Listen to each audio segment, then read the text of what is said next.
Ya, tadi saya akan tepati janji saya. Silakan Ibu Imelda. Baik. Pertama, kita sudah mengeluarkan kurs sekitar 137 triliun dan itu untuk 10 juta orang termasuk TKI dalam hal usaha kecil ini. Tapi di sisi lain, saya juga mengetahui bahwa apa yang diberikan tersebut tidak cukup. Dan juga kita tahu juga bahwa apa yang diberikan tersebut, misalnya akses kepada perbankan.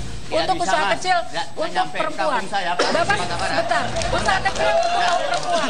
Saya mencatat, koperasi simpan pinjam misalnya untuk perempuan, itu berkisar antara 500 sampai 1 juta. Tapi akses kepada perbankan, terutama misalnya petani, saya termasuk yang akan setuju jika ada perbankan yang khusus mengelola pertanian. Kur tidak sampai kepada rakyat kecil, Mas. Tidak sampai kepada rakyat kecil. Kemana? Contohnya di daerah saya ya. Kemana, Pak? Saya bikin program sendiri namanya bedah lapau atau bedah warung. Saya berikan modal 1 juta, warungnya saya bedah karena pemerintah tidak hadir di situ. Kemana tidak uangnya? dapat dikur. Katanya tidak layak untuk diberikan kur. Katanya warung-warung kecil itu, warung kopi, warung teh telur di kampung saya. Tidak diberikan kur. Lulusan SMA yang dikasih. Lulusan itu orang sudah berusaha, jadi Mas. mahasiswa sama artinya orang yang sudah berusaha. anak-anak SMA yang di luar yang sudah punya outlet diberdayakan. Diberdayakan mindsetnya. usaha. Diberikan buat ini kok bingung ya, PKS sama Demokrat. Oke, baik. Gimana ini? Karena gini, setahu saya usaha kecil itu sudah diberikan dan itu menetes ke bawah. Yang menjadi pertanyaan Menetes sekarang, ke bawah ya? Iya, menetes ke bawah.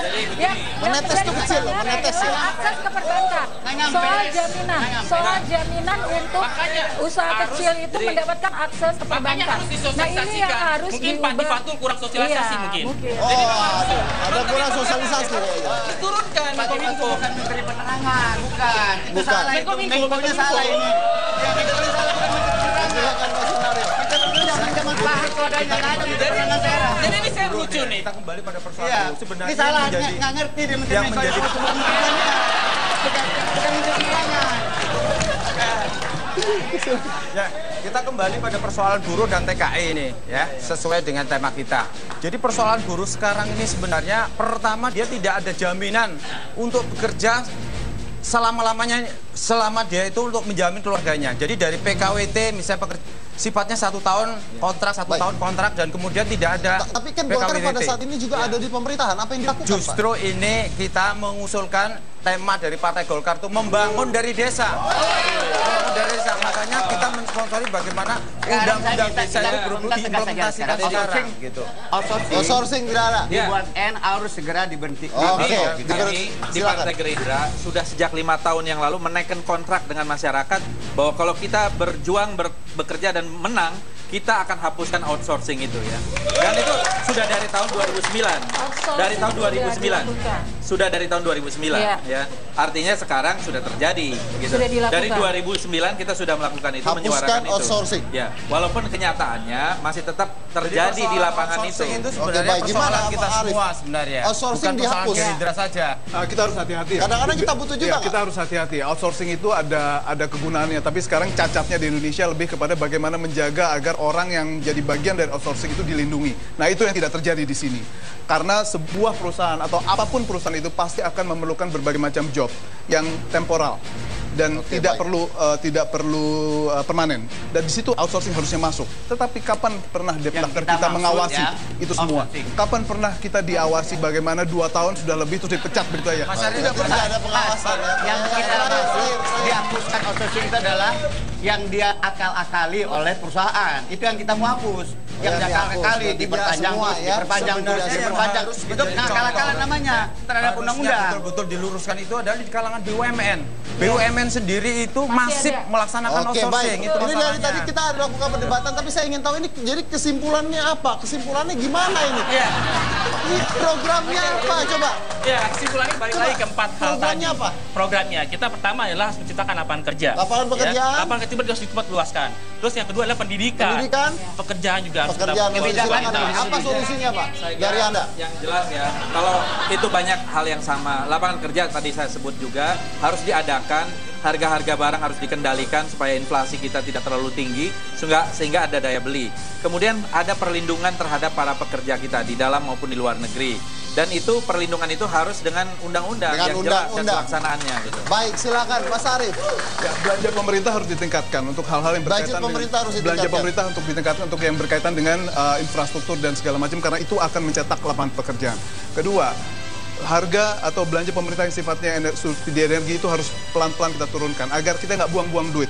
Ketiga, empowerment terhadap mereka dari sisi edukasi harus. Jangan kirim orang yang tidak punya skill, karena mereka lah yang akan menistakan martabat kita di luar negeri.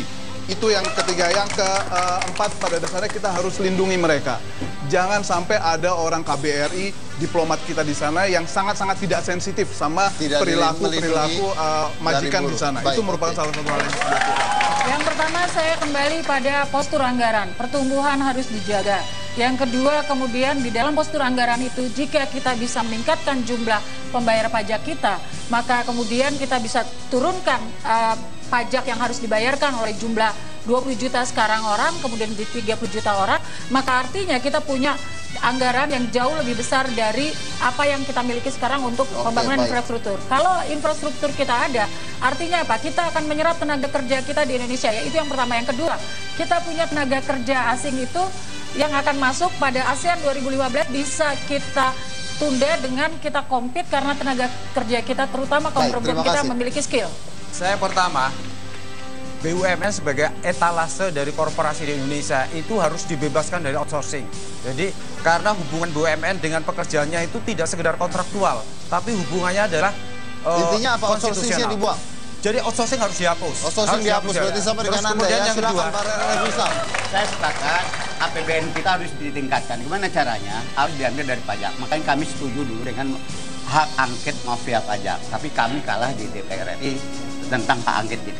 Kalau ini menang di DPR RI, otomatis peningkatan pajak kita sangat luar biasa. Artinya dana pembangunan kita akan banyak. Kalau dana pembangunan kita banyak, lapangan kerja akan terbuka. Baik, terima kasih banyak. Ya. Terakhir, tanggal 9 April buruh harus libur. Harus libur nasional ya, sesuai dengan anjuran dari KPU. Jadi perusahaan harus meliburkan para buruhnya. Baik, terima kasih semua ya di sini. Ini luar biasa sekali, kita udah mendengarkan perdebatan dari mereka. Tidak ada yang salah, tidak ada yang benar saya rasa. Karena biar bagaimanapun sulit ya. Ini masalah yang sangat amat pelik. Tapi mudah-mudahan ketika Anda menjabat di pemerintahan nanti, Anda benar-benar bisa menjalankan apa yang sudah Anda katakan. Presiden yang akan datang ya. Presiden akan datang ya. Supaya Indonesia kita lebih maju lagi. Dan tidak memalukan bangsa kita di luar negeri ya. Supaya bangsa kita lebih maju lagi. Inilah dia mereka, sang kandidat.